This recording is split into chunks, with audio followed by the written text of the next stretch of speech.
Saya berdiri tepat di tepi kolam beton yang airnya berwarna hijau pekat itu, menyaksikan ribuan nyawa kecil menggeliat penuh energi di bawah permukaan air. Sebuah pemandangan yang sekilas tampak biasa, namun sebenarnya menyimpan rahasia tentang bagaimana sebuah kegigihan mampu mengubah nasib dari titik nol menuju puncak kejayaan. Pria di samping saya, dengan tangan yang kasar dan aroma khas air kolam yang melekat pada pakaiannya, bukan sekadar seorang peternak, melainkan seorang penyintas yang berhasil menaklukkan kerasnya ekonomi melalui kumis-kumis tajam ikan lele yang kini menjadi mesin uang utamanya.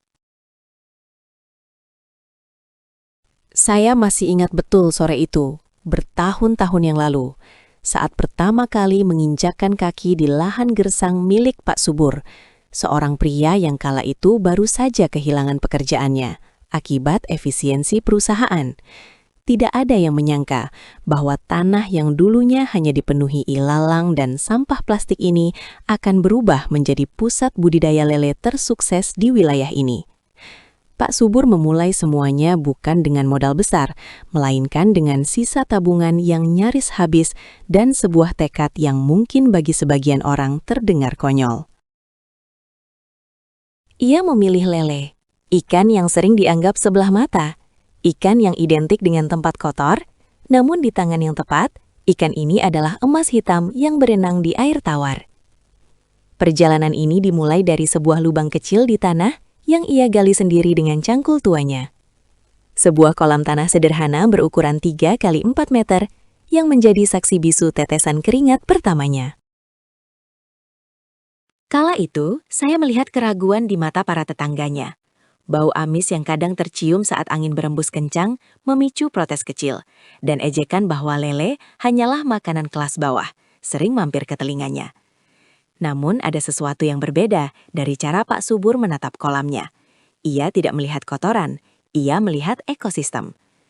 Ia menghabiskan malam-malam dinginnya dengan duduk di pinggir kolam, hanya untuk memahami pola makan ikan-ikannya, memperhatikan bagaimana mereka bereaksi terhadap suhu air, dan mempelajari mengapa ada beberapa ekor yang mati mengambang di pagi hari. Kegagalan pertama datang begitu cepat dan menyakitkan. Saya menyaksikan sendiri saat ia harus mengubur ribuan bibit lele yang mati massal hanya dalam satu malam karena perubahan tingkat keasaman air setelah hujan lebat. Wajahnya pucat, namun tangannya tidak berhenti bergerak untuk membersihkan bangkai-bangkai itu. Disinilah saya belajar bahwa sukses dalam budidaya lele bukan soal seberapa banyak bibit yang kita tebar, tapi seberapa kuat mental kita saat melihat bibit-bibit itu mati di depan mata. Pak Subur tidak menyerah pada keadaan. Ia mulai mengumpulkan literatur, mendatangi penyuluh perikanan, dan melakukan eksperimen yang pada saat itu dianggap aneh. Ia mulai memahami konsep manajemen air. Saya melihatnya mencatat setiap detil kecil di sebuah buku kusam, suhu pagi, siang, dan malam, jumlah pakan yang dihabiskan, hingga perubahan warna air dari hijau muda ke coklat kemerahan. Ia mulai menerapkan teknologi bioflok, sebuah sistem yang mengubah limbah organik menjadi pakan alami bagi ikan. Ini adalah titik balik yang luar biasa. Dengan sistem ini, ia tidak lagi bergantung sepenuhnya pada pakan pabrikan yang harganya terus melambung tinggi. Ia menciptakan ekosistem mandiri di dalam kolamnya. Bau menyengat yang dulu diprotes warga perlahan hilang, berganti dengan aroma segar air yang kaya akan mikroorganisme baik. Efisiensi pakan meningkat drastis, dan yang paling penting, angka kematian ikan menurun hingga di bawah 5%. Pertumbuhan bisnisnya bukanlah sebuah kebetulan, melainkan hasil dari perhitungan matematis yang dipadukan dengan insting yang tajam. Dari satu kolam tanah, ia membangun 10 kolam beton permanen yang tertata rapi. Saya sering mengamati bagaimana ia memberi makan ikan-ikannya, tidak asal sebar, tapi dengan teknik ad libitum yang terukur, memastikan setiap butir pelet termakan sempurna tanpa menyisakan limbah yang merusak kualitas air. Lele-lele itu tumbuh dengan kecepatan yang mengagumkan. Dalam waktu 2,5 bulan saja, ikan-ikan itu sudah mencapai ukuran konsumsi, yakni 8 hingga 10 ekor per kilogram. Pasar mulai meliriknya. Para pedagang pecel lele dari kota mulai berdatangan ke rumahnya, mencari pasokan ikan yang kualitas dagingnya terkenal padat, tidak berbau lumpur, dan memiliki rasa gurih yang khas. Keberhasilan Pak Subur bukan hanya tentang angka di rekening bank, tapi tentang bagaimana ia membangun rantai pasokan. Ia menyadari bahwa jika ia bergerak sendiri, ia akan terbatas oleh ruang dan waktu. Maka ia mulai merangkul pemuda-pemuda di desanya yang menganggur. Saya melihatnya memberikan pelatihan gratis, membagikan ilmu yang ia peroleh dengan susah payah tanpa rasa takut akan persaingan. Ia membentuk kelompok pembudidaya di mana ia bertindak sebagai mentor sekaligus penampung hasil panen. Desa yang dulunya sepi dan lesu secara ekonomi perlahan berubah menjadi sentral lele yang diperhitungkan. Truk-truk pengangkut ikan mulai hilir mudik setiap pagi, membawa ribuan ton lele ke pasar-pasar induk di kota besar. Ini adalah bukti nyata bahwa sebuah komoditas sederhana, jika dikelola dengan manajemen profesional, mampu menggerakkan roda ekonomi sebuah komunitas. Secara psikologis, apa yang dilakukan Pak Subur adalah sebuah bentuk resiliensi atau ketangguhan mental. Banyak pembudidaya pemula yang gugur di tengah jalan karena mereka hanya tergiur oleh keuntungan cepat tanpa mau memahami biologi ikan. Lele memang ikan yang kuat. Ia bisa hidup di lingkungan minim oksigen karena memiliki organ pernafasan tambahan berupa arborescens. Namun, kekuatan lele ini seringkali membuat pembudidaya menjadi lalai.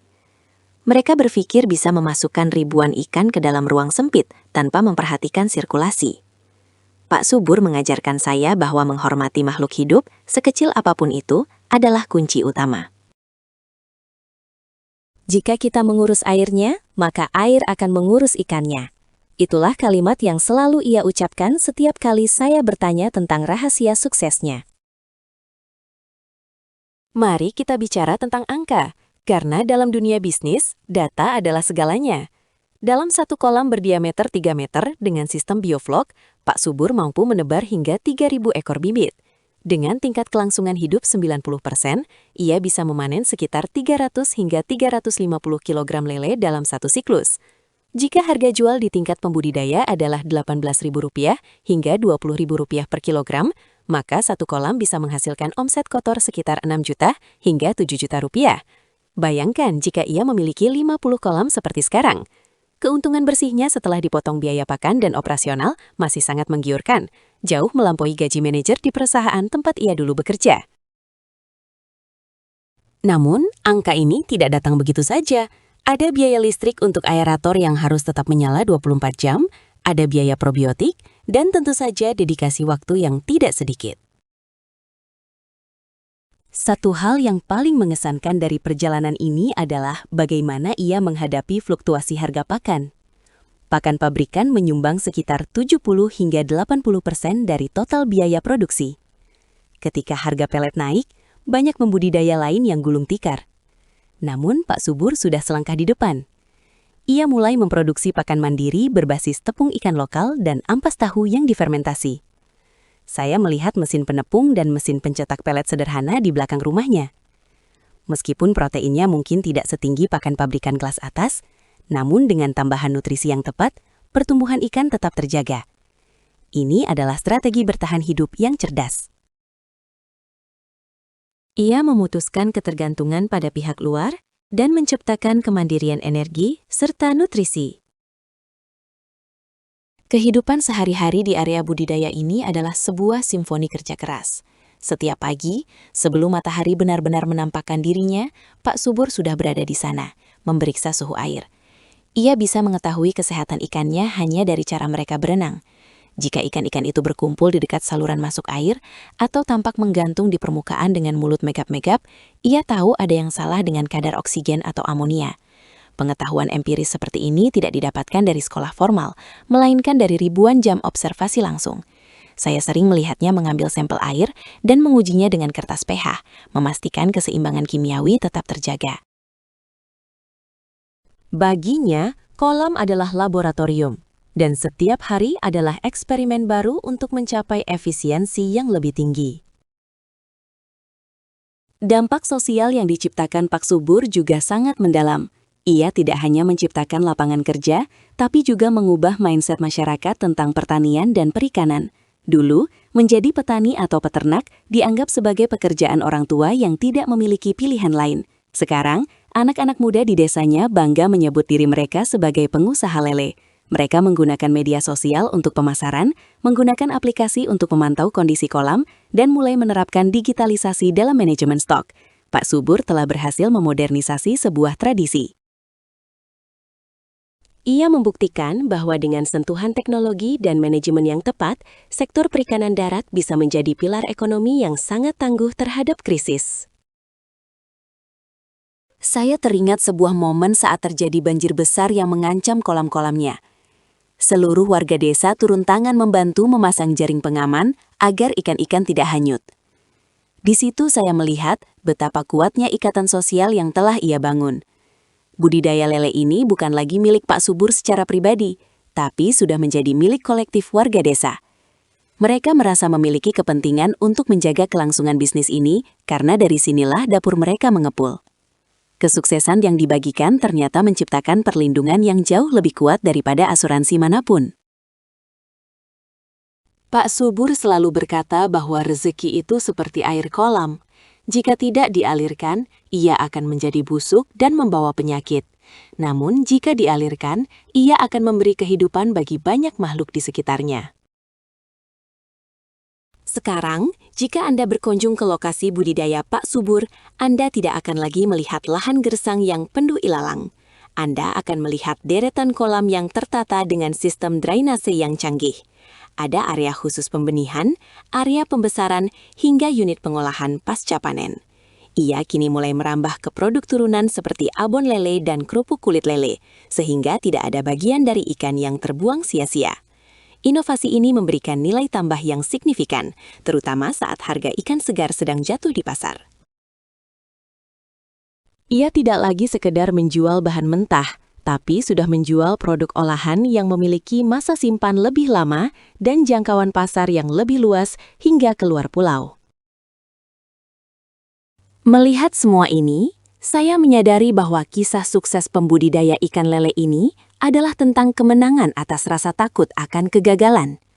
Banyak orang ingin sukses, tapi sedikit yang mau berurusan dengan lumpur, bau amis, dan resiko kematian ternak. Pak Subur melewati semua itu dengan kepala tegak. Ia membuktikan bahwa ikan lele, makhluk yang sering dianggap rendah, mampu mengangkat derajat seseorang jika dikelola dengan kehormatan dan kecerdasan. Perjalanannya adalah pengingat bagi kita semua bahwa peluang seringkali tersembunyi di tempat-tempat yang paling tidak terduga, di dalam air yang keruh, di balik bau yang menyengat, dan di dalam kerja keras yang tidak kenal waktu. Setiap kali saya melihat sepiring pecel lele di pinggir jalan, saya tidak lagi hanya melihat makanan sederhana. Saya melihat sebuah ekosistem besar di baliknya. Saya melihat perjuangan para pembudidaya seperti Pak Subur yang memastikan setiap ekor ikan yang sampai ke meja makan kita adalah hasil dari dedikasi yang luar biasa. Saya melihat inovasi teknologi, manajemen risiko, dan semangat gotong royong yang menjadi napas dari industri ini. Lele telah menjadi simbol ketahanan pangan yang luar biasa di Indonesia, sebuah komoditas yang merakyat namun memiliki kekuatan ekonomi yang raksasa jika dikelola dengan visi yang besar. Kisah ini adalah pelajaran berharga tentang bagaimana mengubah keterbatasan menjadi kekuatan. Pak Subur memulai dengan keterbatasan lahan, keterbatasan modal, dan keterbatasan pengetahuan. Namun, ia memiliki kelimpahan kemauan. Dan dalam dunia bisnis apapun, kemauan adalah bahan bakar yang paling mahal harganya. Ia tidak menunggu bantuan pemerintah atau keajaiban jatuh dari langit. Ia menciptakan keajaibannya sendiri dengan cangkul, air, dan ribuan bibit ikan. Ia adalah saksi hidup bahwa kesuksesan tidak memilih tempat. Ia bisa tumbuh subur di tengah lumpur kolam lele, asalkan ada tangan yang tekun merawatnya. Kisah sukses ini membuktikan bahwa tidak ada usaha yang mengkhianati hasil selama kita mau belajar dari setiap kegagalan dan terus berinovasi mengikuti perkembangan zaman. Budidaya ikan lele mungkin terlihat sederhana, namun di dalamnya terdapat seni manajemen dan ketangguhan mental yang luar biasa. Jika Anda merasa terinspirasi oleh perjuangan Pak Subur atau memiliki pengalaman serupa dalam merintis usaha dari nol, jangan ragu untuk membagikan cerita Anda di kolom komentar agar kita bisa saling belajar. Jangan lupa untuk menekan tombol like jika video ini memberikan wawasan baru bagi Anda. Dan pastikan untuk subscribe agar tidak ketinggalan kisah-kisah inspiratif lainnya dari dunia nyata yang penuh perjuangan ini. Mari kita terus dukung produk perikanan lokal dan semangat kewirausahaan di sekitar kita. Sampai jumpa di cerita sukses berikutnya.